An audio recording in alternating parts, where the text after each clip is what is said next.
Tiga.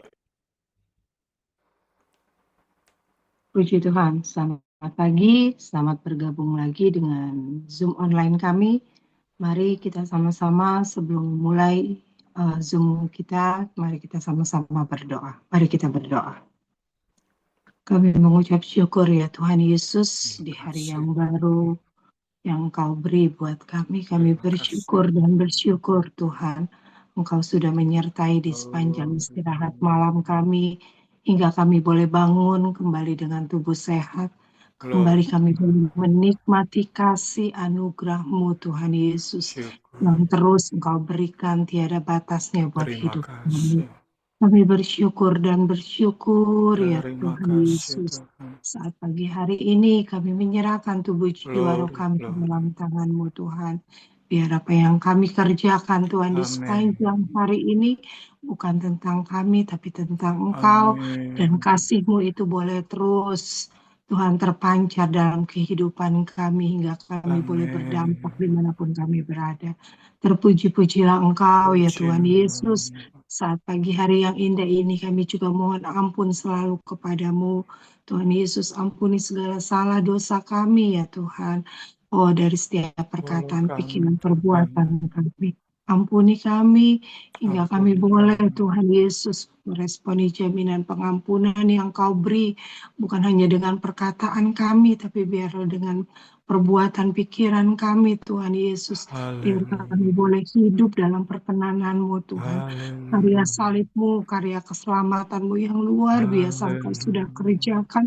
Itu sungguh sangat berarti dalam kehidupan kami. Kami bersyukur dan Glory, bersyukur ya glory, Tuhan Yesus. glory. Terpuji-puji Engkau ya Tuhan. Saat pagi hari ini Tuhan Yesus kembali kami memohon, meminta pertolongan-Mu dalam ibadah Zoom kami. Hallelujah, Tuhan Yesus saja hallelujah. Tuhan yang menolong, memimpin Tuhan Yesus ibadah kami Tuhan. Urapi hamba-Mu Tuhan Yesus dengan urapan daripada-Mu. Pakai terus hamba-Mu menjadi alat-Mu Tuhan untuk memperkatakan firman-Mu, memperkatakan Injil yang benar Tuhan Yesus. Hingga kami Tuhan, umat-umat-Mu Tuhan, anak-anak-Mu boleh mendengar firman yang benar, yang murni Tuhan Yesus. Melalui hamba-Mu Tuhan yang Kau pakai menjadi alat-Mu Tuhan. Berikan kami fokus, pengertian, hikmat Tuhan, untuk kami Dalam boleh nama mengerti apa yang Yesus. kami dengar, kami baca saat pagi hari Dalam ini. nama Kami Yesus. serahkan semuanya ke dalam tangan-Mu. Dalam nama Pimpin ibadah kami dari awal pertengahan hingga akhirnya. Hanya di dalam dalam nama Tuhan Yesus kami berdoa. Haleluya. Amin. Puji Tuhan, kembali kita dalami kebenaran firman. Kita masuk ke bagian ke-12. Membangun rumah tangga. Bagian ke-12.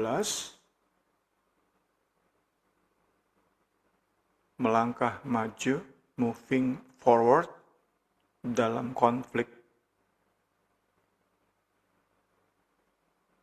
Kita awali dengan ayat yang sudah kita bahas minggu lalu. Dari manakah datangnya sengketa, pertengkaran, konflik? Bukankah datangnya dari hawa nafsumu yang saling berjuang dalam tubuhmu? Kamu ingin sesuatu. Sekali lagi bicara desire, keinginan, rasa haus yang perlu dipuaskan. Rasa haus ini, keinginan ini, itulah yang perlu kita sudah belajar minggu lalu, diwaspadai. Kamu haus akan sesuatu, tapi kamu nggak terima apa yang kamu inginkan. Lalu kamu membunuh. Membunuh bisa memiliki arti macam-macam, bukan hanya dengan menusuk atau menembak seseorang hingga meninggal, bukan. Bisa dengan bunuh karakter, bunuh Emosi banyak yang bisa kita kaitkan dengan pembunuhan. Kamu iri hati, tetapi kamu tidak mencapai tujuanmu. Lalu kamu bertengkar, kamu berkonflik, kamu tidak memperoleh apa-apa karena kamu tidak berdoa, tidak menyelaraskan keinginan kita dengan standar Injil. Kita tidak kalibrasi keinginan kita dengan kebenaran Injil. Dan tentu untuk bisa kalibrasi, harus kita periksa benar-benar secara mendalam keinginan kita. Saat kita bisa deteksi dengan benar keinginan kita, kita dalami Injil dengan benar, Injil yang sejati, maka klop keinginan kita yang sesat, terus kita cenderungkan, kita selaraskan dengan Injil yang sejati. Masalahnya kan, yang sering muncul adalah kita nggak tahu secara persis keinginan kita, dan Injil yang sejati tidak kita peroleh. Entah karena berbagai alasan, yang jelas inilah yang sering terjadi. Kita merasa ini keinginan kita. Seperti kita bahas kemarin, seorang istri inginnya adalah suaminya nemenin dia saat istri ini tidurin anak-anak. Itu inginnya, tetapi ternyata ada yang lebih dalam keinginannya. Nah, saat hanya di permukaan, itu kan sulit untuk kemudian diselaraskan dengan Injil. Harus yang terdalam dulu, kenali. Mungkin terdalam kemarin kita bahas curiga bahwa si suami menganggap dirinya, si istri ini hanya sebagai neni atau babysitter. Nah, itu ternyata keinginan mendasarnya, ketakutan mendasarnya, kecurigaan mendasarnya. Itu kan perlu diketahui, deteksi, nah baru dapat Injil yang sejati. Bisa diselaraskan, nah itulah keseimbangan yang sama-sama kita ingin dapati di lingkup kita, di orang-orang terdekat kita, dalam persekutuan kita. Bukan hanya sesama pasangan, tetapi sesama dalam persekutuan. Saat itu yang kita terus usahakan, dalami diri sendiri, dalami Injil sejati. Saat dua hal itu kita lakukan bersama, maka banyak konflik berkepanjangan dapat kita hindarkan. Banyak konflik yang berlarut-larut dapat kita hindarkan. Puji Tuhan. Banyak konflik terjadi karena egoisme. Karena itu, Alkitab menasihati kita memeriksa diri secara mendalam untuk dapat mengenali keinginan ego tersebut. Namun ternyata langkah ini sangat sulit. Tadi ya, untuk si istri bisa sampai mengenali bahwa dasar dari marahnya kepada suami yang tidak menemani dia nidurin anak-anak, sebenarnya adalah karena curiga pada suami. Kecurigaan yang belum tentu benar. Curiga suaminya nganggap dia sebagai neni. Kecurigaan yang belum tentu benar. Untuk sampai kepada deteksi kecurigaan semacam itu ternyata langkah yang amat sangat sulit.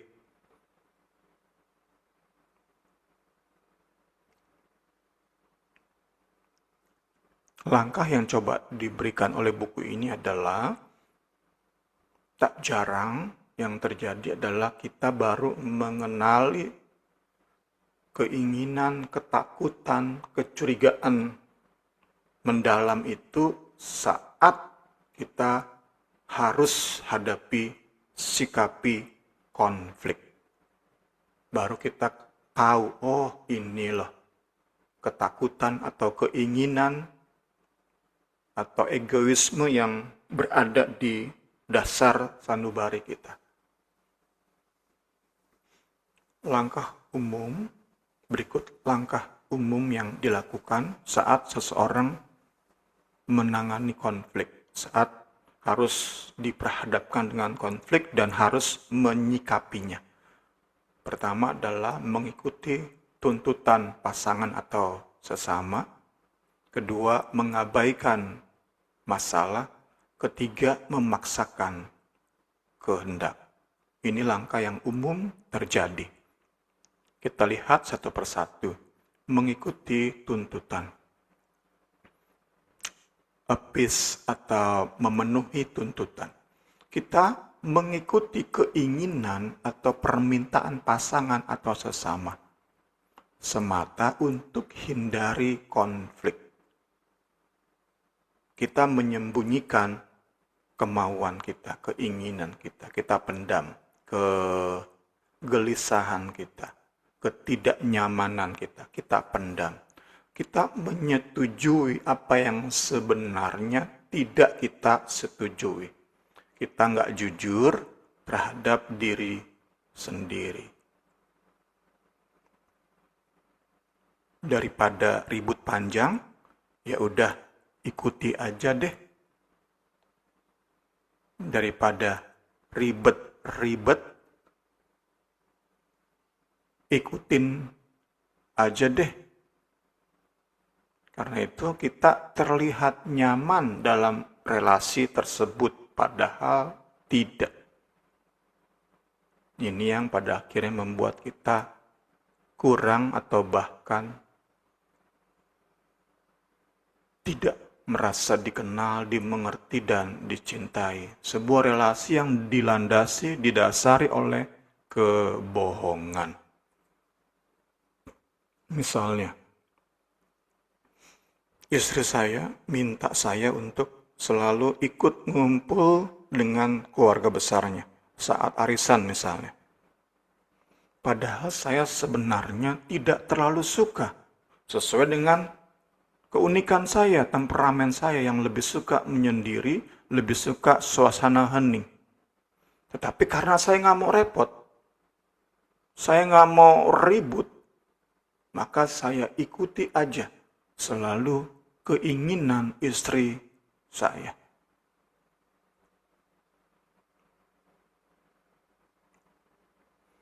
Relasi yang dilandasi kebohongan, nggak mau jujur. Daripada ribut, ya udahlah, ikutin aja.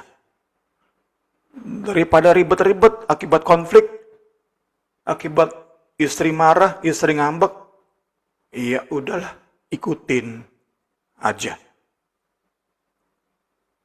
Relasi semacam ini membuat kita tertekan.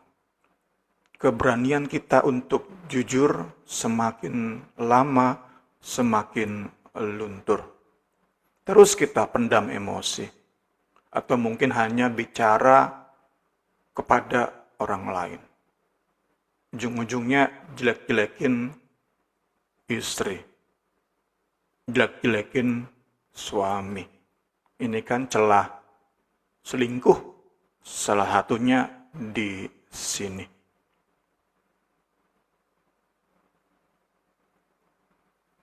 Ada dua kemungkinan relasi semacam ini. Relasi yang didasari oleh kebohongan.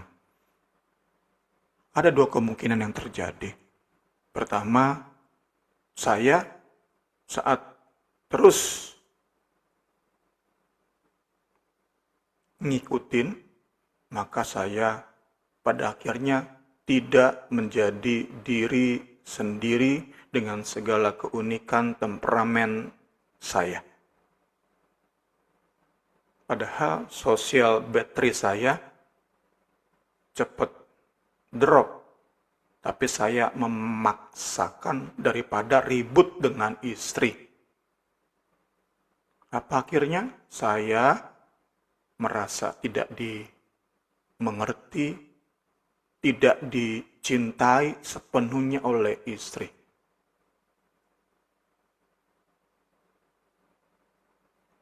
Itu pertama, tidak menjadi diri sendiri, berpura-pura terus, berpura-pura nyaman, padahal enggak, berpura-pura setuju, padahal enggak. Tidak menjadi diri sendiri. Kedua, ada di satu titik saya akan meledak dalam terpendamnya emosi yang akumulatif. Ada saat meledak, dor! Emosi meledak, hancurlah relasi. Hancur relasi nggak harus kemudian bercerai. Itu di permukaan aja. Yang bisa terlihat. Nggak harus saya bercerai. Meledak bisa dalam arti relasi saya meledak, rusak. Ya udah jaga jarak, udah sama-sama dingin, satu rumah, satu kamar, satu tempat tidur, tapi sama-sama dingin, udah meledak. Dan dia pertama tidak menjadi diri sendiri, terus ikuti kemauan pasangan. Kedua, ada saat meledak, hancurlah hubungan tersebut. Sekali lagi, bukan berarti bercerai. Baru itu dikatakan rusak sebuah relasi. Enggak. Saat relasi suami istri sesama udah dingin, jaga jarak, dingin sama-sama dingin, ngomong seperlunya, udah nggak ada komunikasi yang lancar, itu pun rusak hubungan. Broken home. Nggak perlu bercerai. Saat suami istri diem-dieman, anak-anak kita pun Gen Z, Gen Alpha, Gen Beta tahu kok. Dan dia akan menghindari rumah tangga seperti itu. Dia bisa cari. Mendingan gua nggak usah seiman pacaran. Lah, papa mama seiman sih. Sama-sama ke gereja. Tapi diem-dieman. Nggak hangat hubungan mereka. Karena itu, pendekatan pertama, tampaknya baik. Tampaknya ngalah. Ikutin aja deh. Tapi berbahaya. Kedua adalah mengabaikan masalah. Bersikap seperti nggak ada masalah. Sedapat mungkin diam 1000 bahasa. Atau hanya mau bicara satu arah. Tak mau memberi diri terlibat dalam dialog atau diskusi. Jadi pertama, tadi ngikutin apa aja. Kedua, denial. Sikap yang sama, sepertinya membuat kita bebas dari konflik. Konflik kan membuat kita nggak nyaman, membuat kita rasa tertuduh. Tadi ya, atau minggu lalu kita sudah bahas. Usahakanlah berdamai dengan semua orang. Saat ayat itu terus yang memenuhi pikiran kita, wah, kita akan merasa tertuduh luar biasa. Karena itu perlu diseimbangkan dengan ayat lain. Demi Kristus kita siap masuki konflik. Nah, akan ada keseimbangan. Tetapi bukan berarti kemudian kita menikmati konflik. Itu pun udah berbahaya. Frustasi kita dalam konflik. Sepertinya baik saat ngikutin atau denial terhadap masalah yang terjadi. Tetapi sebenarnya enggak sama sekali menyelesaikan masalah yang akan semakin hari semakin buruk. Sebelum masuk memasukkan kehendak,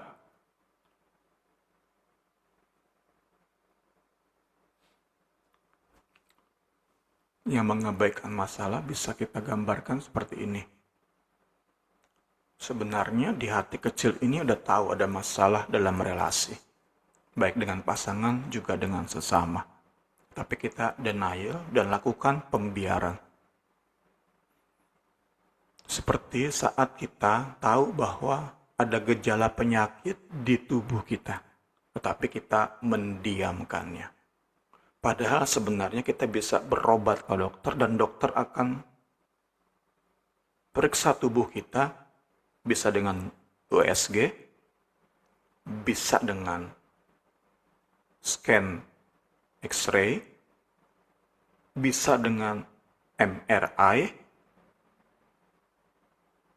sehingga ketahuan apa penyebab gejala penyakit.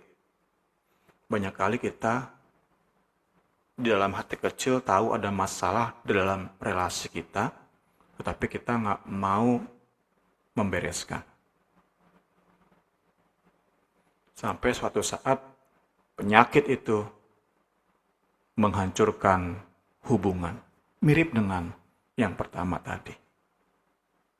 Sama. Serupa akibatnya. Penyakit tersebut, masalah tersebut, akibat didiamkan, kita terus mengabaikan, denial, pada satu saat dia meledak. Yang terakhir, memaksakan kehendak. Cenderung selalu ingin memastikan bahwa keinginan atau permintaan kita yang terpuaskan. Sesama dapat melihat, menilai bahwa kita seseorang yang nikmati konflik. Ya, orang-orang seperti ini sukanya Matius. Di mana Lukas atau Matius yang kita bahas hari Minggu. Dalam Kristus ada perceraian, konflik dalam rumah tangga, 3 melawan 2, 2 melawan 3. Papa dengan anak, ibu dengan anak, menantu dengan mertua. Kita sudah bahas kemarin. Itu yang menjadi ayat favorit. Sedangkan ayat berusahalah hidup damai dengan semua orang itu seperti jadi ayat yang dikebelakangkan. Sungguh, Bapak Ibu, saudara-saudari, saat kita terus belajar firman, kita akan terus perluas wawasan, kita akan terus cari keseimbangan. Melihat Alkitab itu secara utuh, Injil itu secara utuh, yang berimbang, puji Tuhan. Yang memikirkan banyak hal, kemudian dipertimbangkan secara matang. Biasanya sikap ini dibarengi oleh kemampuan handal dalam berkomunikasi, berargumen, atau bahkan dalam melakukan intimidasi. Ya, banyak orang yang tadi ya, yang cenderung untuk ikutin aja, nah ini jadi korban ini. Si istri ngikutin aja, si suami suka memaksakan kehendak. Wah, itu rumah tangga, ampun-ampunan itu. Semua di dalam kepalsuan, kebohongan. Allah Roh Kudus tolong kita sama-sama, puji Tuhan. Dalam relasi semacam ini pasangan atau sesama kita yang terus mengalah. Karena terus inginnya kita, kehendak kita yang dipuaskan dalam setiap konflik. Mereka memendam keinginan, bahkan mengalami tekanan emosional.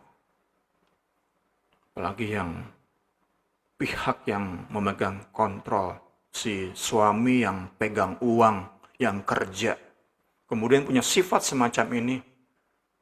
Wah, itu istri, meski mungkin kaya raya, itu rumah tangga, itu istri, sungguh gak menjadi diri sendiri.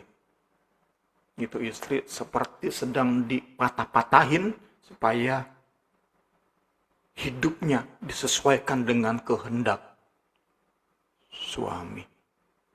Banyak potensi yang dimiliki oleh si istri hilang lenyap karena terus dipaksakan. Seperti tubuh manusia dibentuk sedemikian rupa, jadi buletan. Kan nggak bisa tubuh manusia lurus begini, tapi dibentuk, tulang-tulang dibentuk sedemikian rupa sama si suami. Si istri serba nggak berdaya, hidupnya sepenuhnya bergantung pada sang suami. Yang berdaulat dalam hidupnya bukan lagi Kristus, tetapi si suami. Mengenali keinginan dan ketakutan. Dengan melihat pola kita dalam menyikapi konflik, kita coba simpulkan 3 poin tadi. Ikuti keinginan, denial terhadap hadirnya masalah. Ketiga, memaksakan keinginan. 3, pendekatan penanganan konflik itu. Saat kita dapati dalam diri kita itu merupakan pola yang berulang, maka kita terbantu. Saat kita sikapi konflik semacam ini nih, kita sudah lihat tadi, oh ternyata kita seringnya ngikutin aja. Atau seringnya nggak mau ngalah, terus memaksakan kehendak. Itu kita dapat mengenali. Atau kita terus denial. Itu kita bisa tahu kan, tanpa kita periksa kedalaman sanubari, dengan gejala penanganan konflik, kita jadi tahu, oh ini loh keinginan dan ketakutan kita. Saat kita menghadapi konflik, kita cenderung untuk ngikutin terus, memenuhi tuntutan pasangan atau sesama. Sesungguhnya keinginan diri kita adalah penerimaan. Ini kita bisa hubungkan dengan berhala-berhala deep inside, berhala-berhala di dalam hati. Sesungguhnya kita butuh banget penerimaan dari pasangan. Kita nggak bisa hidup tanpa penerimaan pasangan. Sehingga apapun permintaannya kita ikuti. Kita sekali lagi berhenti menjadi diri sendiri. Potensi hidup kita akan banyak, sangat banyak terbuang demi penerimaan, demi keintiman, demi rasa dimiliki, dicintai. Padahal itu bukan cara yang benar untuk dimiliki, untuk rasa dicintai. Karena itu Injil memberi jawaban. Rasa dicintai kita yang terutama oleh Kristus itu membuat kita berani menolak keinginan suami, menolak keinginan istri, menolak keinginan sesama saat memang keinginannya pertama tidak sesuai dengan Alkitab, kedua memang kita nggak bisa lakukan, nggak sesuai dengan preferensi atau temperamen saya. Tadi contohnya untuk ngumpul-ngumpul terus setiap bulan arisan, bahkan setiap minggu ngumpul keluarga yang saya kurang dekat.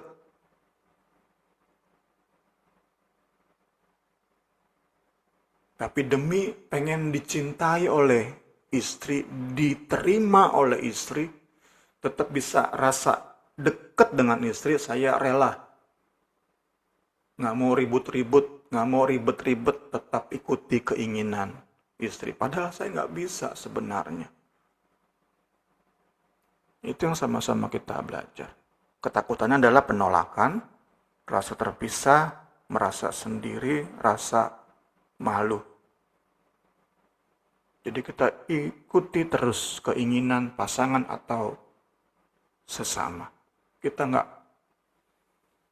berani. Keberanian kita akan semakin hari semakin luntur. Semakin ciut kita untuk jujur terhadap perasaan kita. Emosi yang muncul saat kita harus di tengah keramaian terus. Kita akan senyum, ngobrol, tetapi semua di dalam kebohongan, keterpaksaan, kemunafikan.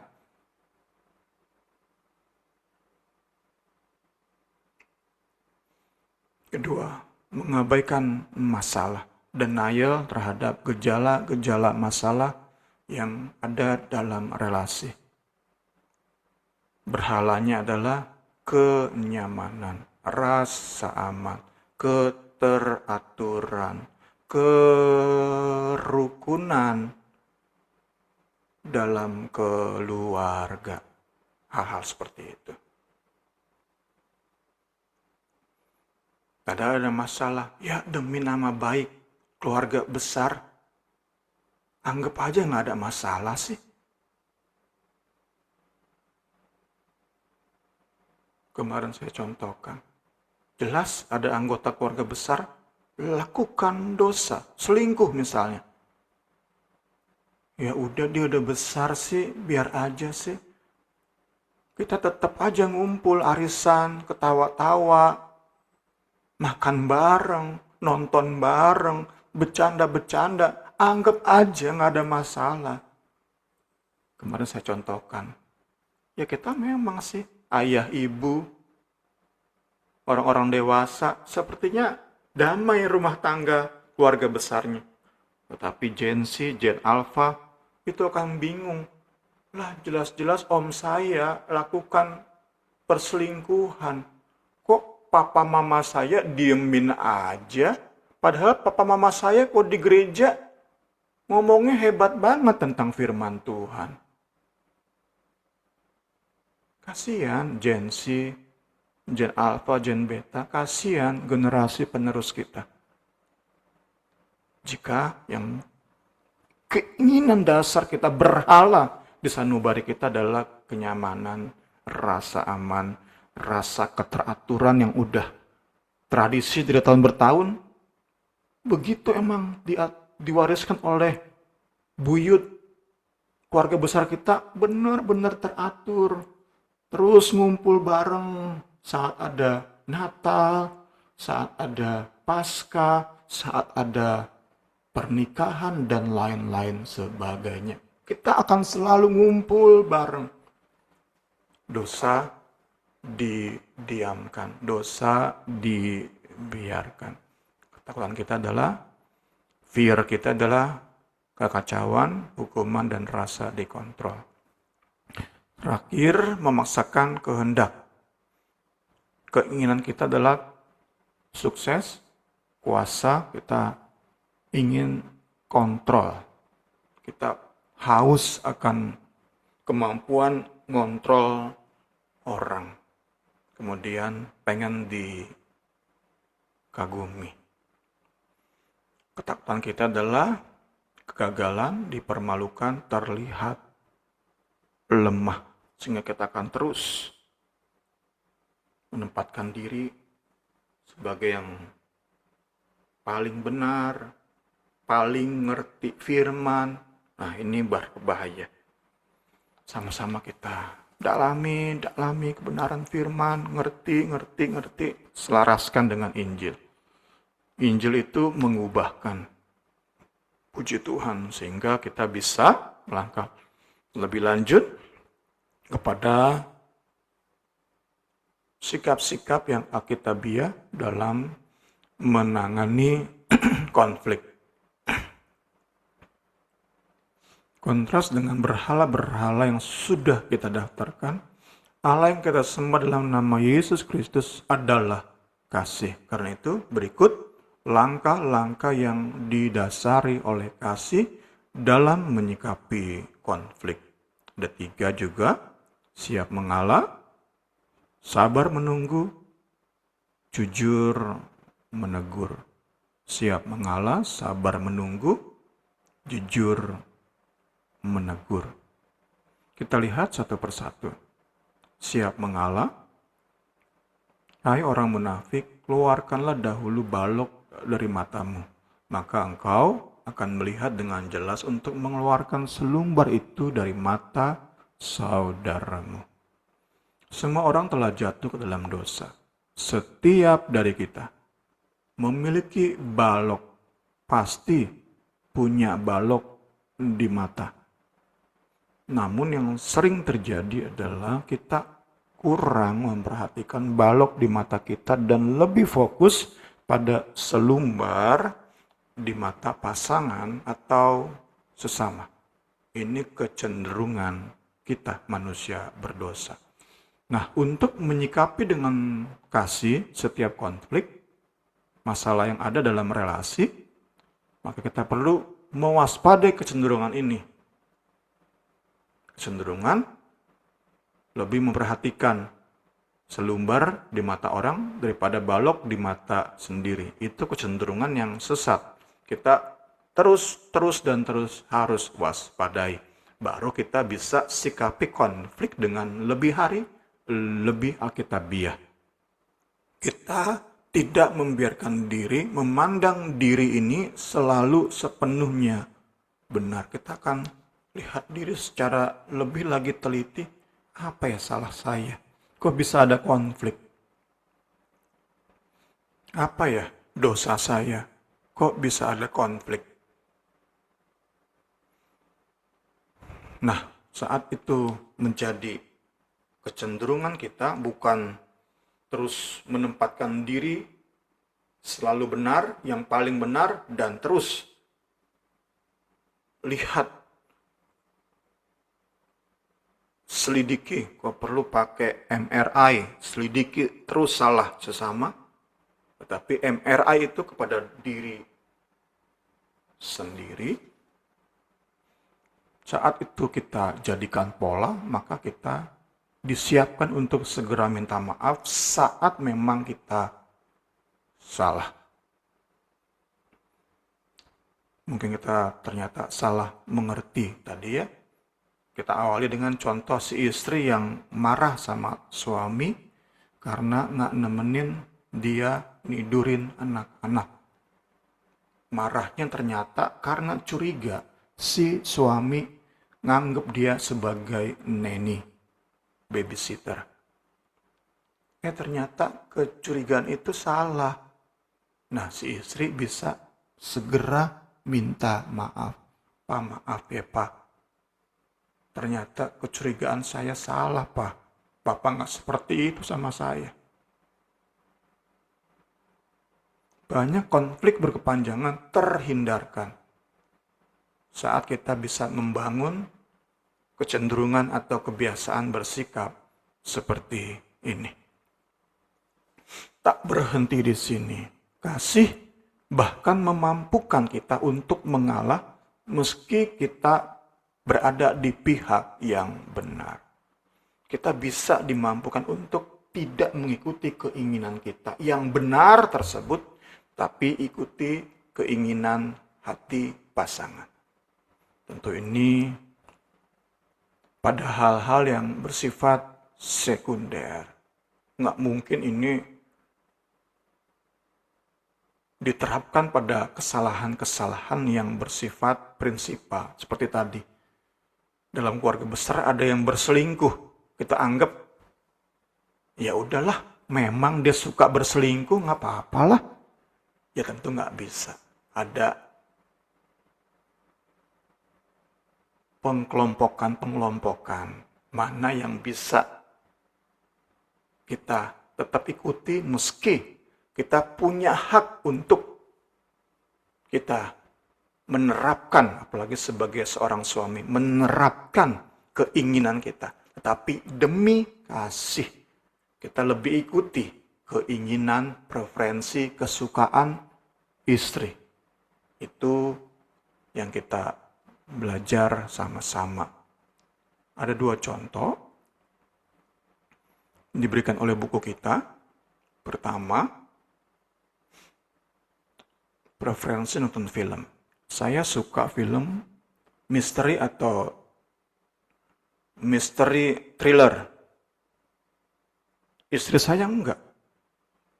Saya sebenarnya punya hak untuk minta istri saya sama-sama yuk mah nikmati, enjoy bareng nonton misteri thriller.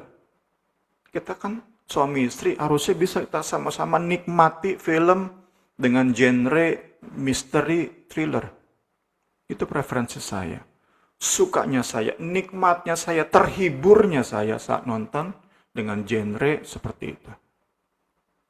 Tapi kasih memampukan saya untuk nggak memaksakan hak tersebut. Kan nggak salah kan nonton film dengan misteri thriller genrenya. Saya punya hak sebagai suami, istri ngikuti keinginan saya. Saya siap mengalah dalam hal-hal yang enggak prinsip, hal-hal sekunder. Satu lagi contoh, tentang bagaimana persiapan atau foreplay berhubungan seks. Misalnya saya terinspirasi film-film Hollywood, ingin istri saya itu bermain peran saat foreplay, persiapan sebelum hubungan seks. Saya ingin, karena di film istri saya berpakaian seperti suster, berpakaian polisi, macam-macam dah ya kalau film-film. Saya nggak merasa bersalah dengan itu, hanya sebagai variasi dalam berhubungan seks. Tapi istri saya benar-benar nggak bisa, merasa tertuduh dia, merasa bersalah dia. Bagi saya nggak ada masalah, apa salahnya? Emang Alkitab larang bermain peran dalam foreplay sebelum seks?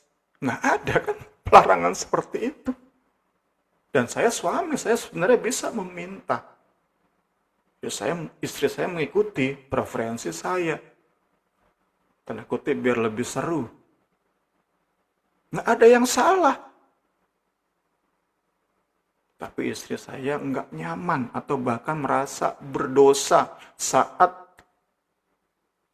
foreplay semacam itu.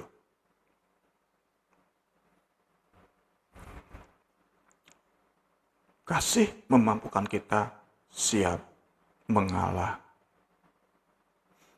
Dasar yang sudah pernah kita bahas 1 Korintus, tetapi hati-hati. Jangan sampai bahwa orang lain menjadi berdosa, merasa bersalah, tertuduh, merasa kotor, karena keyakinannya belum kuat oleh sebab saudara bebas lakukan apa aja. Kita terus belajar, di dalam Kristus kita punya kebebasan. Bebas makan apa aja. Yang jelas-jelas nggak dilarang Alkitab, kita bebas. Saya bebas.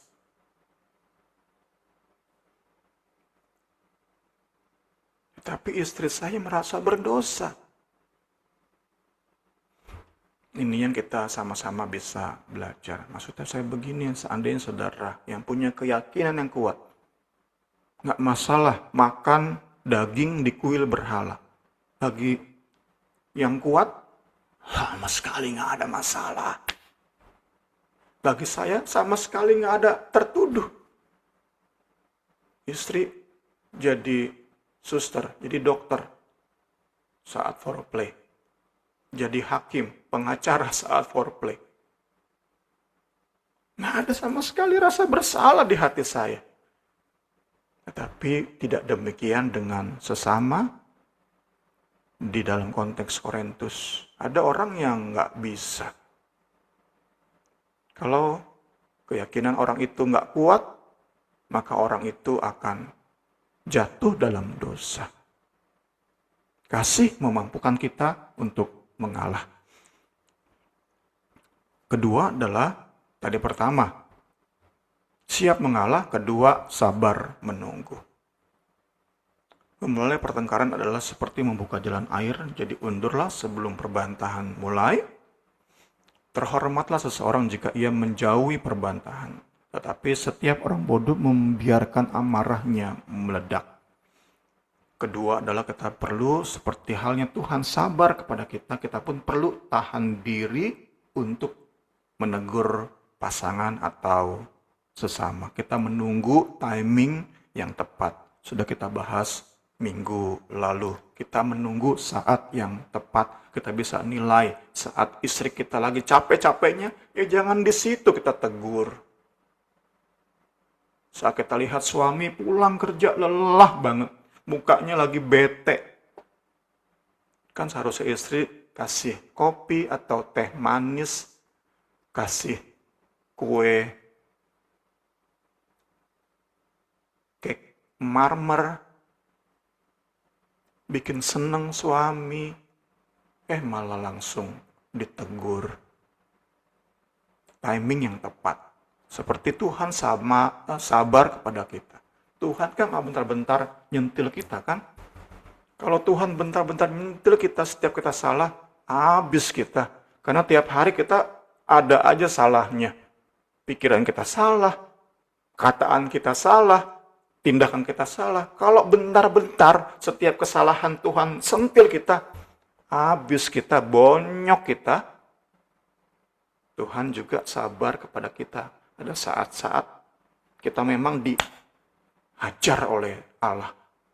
Tapi saat kita, anggap kita siap dihajar, ditegur. Saat kita dianggap oleh Kristus, kita siap untuk ditegur.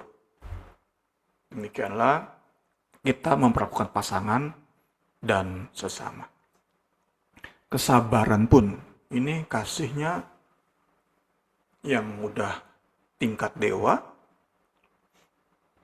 dapat terwujud dalam bentuk teguran hanya untuk kesalahan-kesalahan yang besar, yang prinsipal. Sedangkan yang kecil, yang minor, itu dilewatkan aja. Nggak semua kesalahan perlu kita tegur atau terlalu permasalahkan. Diulang-ulang terus. Istri saya punya kelemahan ini. Ya memang udah sulit diubah. Dan kesalahannya itu minor, kecil. Ya udah, sekali ditegur nggak bisa berubah, ya udah sih. Kesalahannya nggak prinsipal. Bahkan memampukan kita. Kasih itu memampukan kita bersimpati saat pasangan kita melakukan kesalahan. Kita berusaha dalami. Kenapa sih dia bisa lakukan itu? Wah, benar-benarnya kalau kita belajar tentang kasih, itu luar biasa. Nggak mungkin dengan kekuatan kita. Kita hanya bisa lakukan ini saat kita terus-menerus terima kasih dari Kalvari. Saat kita terus-menerus renungkan karya salib, kasih itu terus mengalir, nah kita akan terbentuk. Hanya saat itu kok, oleh pertolongan Roh Kudus, kasih Kristus itu makin menguasai hidup kita. Sehingga hal-hal seperti ini itu organik, natural bisa kita lakukan. Memang harus kita perjuangkan, tapi kita bisa bukan karena hebatnya kita, bukan karena baiknya kita, bukan karena hasil didikan orang tua, bukan karena kuatnya mental kita, bukan, tetapi karena dibentuk oleh salib, dibentuk oleh Injil. Terus kita dikalibrasi oleh Injil, diselaraskan di dalam kebenaran Injil. Puji Tuhan. Terakhir di pagi hari ini, jujur menegur. Janganlah engkau membenci saudaramu di dalam hati, tetapi engkau harus berterus terang menegur sesamamu. Dan jangan engkau mendatangkan dosa pada dirimu karena dia. Jangan engkau menuntut balas, jangan taruh dendam. Melainkan kasihlah sesamamu seperti dirimu sendiri. Akulah Tuhan. Bentuk kasih kepada sesama salah satunya adalah terus terang menegur. Jujur dalam menegur. Saat dapat memindahkan balok di mata, maka kita dapat melihat bahwa musuh kita sesungguhnya bukanlah sesama atau pasangan kita, tetapi dosa di dalam dirinya. Selumbar dosa di matanya, itulah musuh kita, bukan sesama. Di satu sisi, kita nggak mungkin mendiamkan dosa. Kita nggak mungkin mendiamkan selumbar di mata pasangan kita. Ya memang kesalahan prinsip, ya harus dibereskan. Harus sama-sama kita saling menasehati, menegur dalam kasih. nggak bisa didiamkan. Anggota keluarga besar yang berselingkuh, ya nggak mungkin didiamkan. Denial terhadap kehadiran dosa fatal semacam itu, dosa vulgar dan frontal semacam itu nggak mungkin didiamkan. Itu sama seperti saya kemarin, gejala penyakit saya kuning seluruh badan, kemudian denial, didiamkan.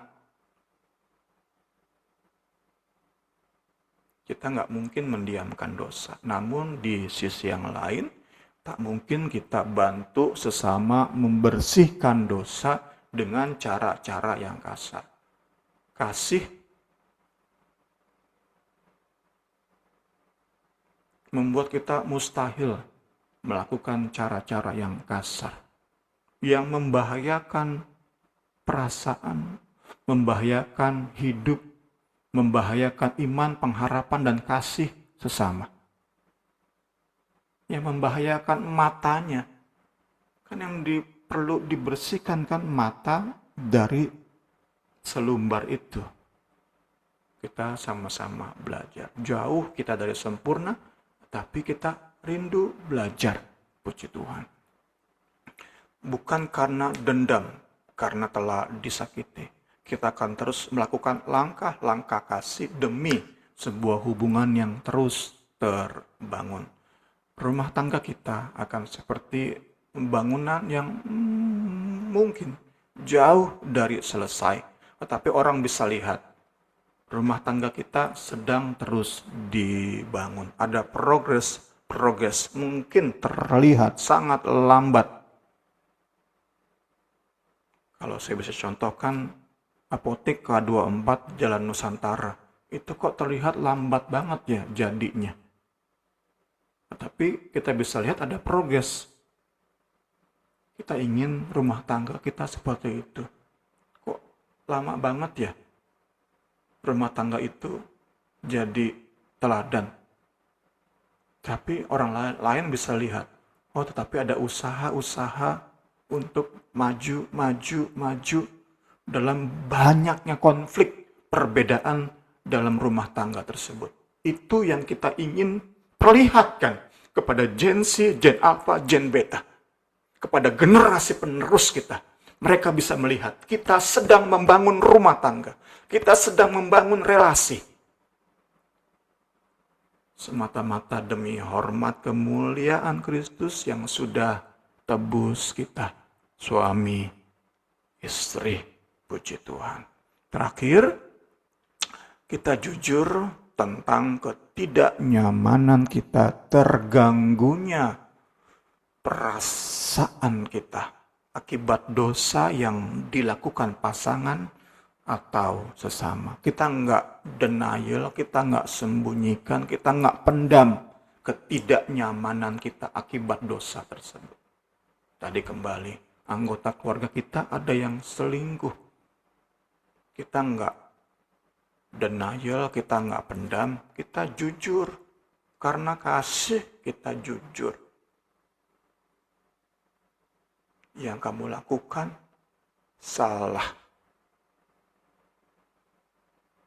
Kita sampaikan kepada pasangan kita, suami atau istri kita.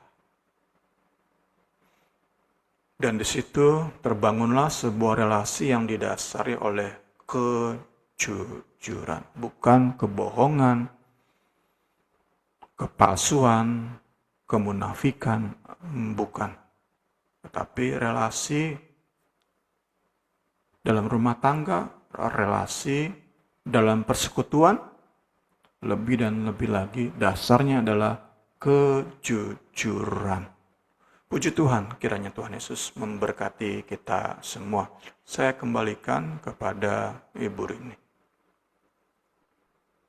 Iya, puji Tuhan. Pagi ini kita ada Niar. Mungkin Niar ada yang mau ditanyakan? Belum ada, Kak. Ya, makasih belum. Iya, puji Tuhan. Biarlah kita sama-sama jujur dengan pasangan kita, dengan orang-orang terdekat kita gitu ya, biar konflik itu ada, tapi kita bisa boleh sama-sama menyelesaikannya dengan baik gitu ya, dengan hikmat Tuhan. Ya, terima kasih Bung Semi. Kita akan tutup pembelajaran kita saat pagi hari ini. Nanti Niar yang berdoa ya Niar.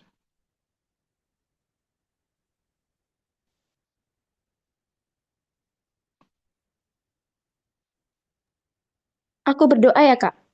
Iya, iya Iya, sayang. maaf. Aku baru buang Nggak sampah. apa-apa. Oke, Kak. Oke, oke Niar. Iya, mari kita berdoa. Tuhan Yesus, terima kasih ya Bapa Nah, untuk pengajaran yang sudah kami terima pada pagi hari ini Tuhan. kasih Tuhan Tuhan. Yesus, Engkau saja yang mengajarkan anak-anak-Mu ya Tuhan Yesus dalam mereka membina rumah tangga ya Tuhan Yesus. Tuhan yang tolong ya Bapa untuk setiap kejujuran, untuk setiap keterbukaan ya Bapa, eh, dilandasi dengan rasa takut akan Engkau ya Bapa, dilandasi dengan rasa ingin terus memuliakan namamu ya Bapa, boleh terus kami lakukan ya Tuhan Yesus. Tuhan Yesus seringkali ya Bapa dalam banyak perkara kami tidak bisa ya Tuhan Yesus untuk jujur, kami juga seringkali memakai pengertian-pengertian kami sendiri ya Tuhan Yesus. Ya Tuhan Yesus, Engkau saja yang terus ya Tuhan membentuk hati kami, untuk kami boleh saling menghargai ya Tuhan Yesus, untuk boleh kami terbuka Tuhan Yesus, untuk kami boleh menerima ya Tuhan saran dan kritik satu sama lain ya Tuhan Yesus. Terima kasih Tuhan, terima kasih Tuhan yang tolong Tuhan setiap rumah tangga anak-anak-Mu boleh semakin terus ya Tuhan Yesus menjadi rumah tangga yang takut akan Engkau, menjadi rumah tangga yang menjadi contoh bagi generasi-generasi Ya. selanjutnya ya Tuhan Yesus, sehingga namamu dipermuliakan ya Bapa. Terima kasih Tuhan memberkati Bung Semi yang sudah mengajar kami pada pagi hari ini ya Tuhan Yesus, segala hikmat, pengajaran selanjutnya yang boleh kami terima juga kami serahkan ke dalam tangan-Mu ya Tuhan Yesus. Tuhan tolong Bung Semi, Kak Rini, keluarga mereka pribadi lepas pribadi ya Bapak. Tuhan tolong setiap jemaat persekutuan doa Injil ya Tuhan. Kami boleh terus ya Tuhan bertambah-tambah pengenalan akan Engkau, bertambah-tambah pengenalan akan firman-Mu ya Tuhan Yesus. Terima kasih ya Tuhan, terima kasih kami sudah menerima berkat-Mu pada pagi hari ini dengan ucapan syukur. Kami sudah berdoa ya Tuhan Yesus, hanya dalam nama Tuhan Yesus Kristus. Haleluya. Amin.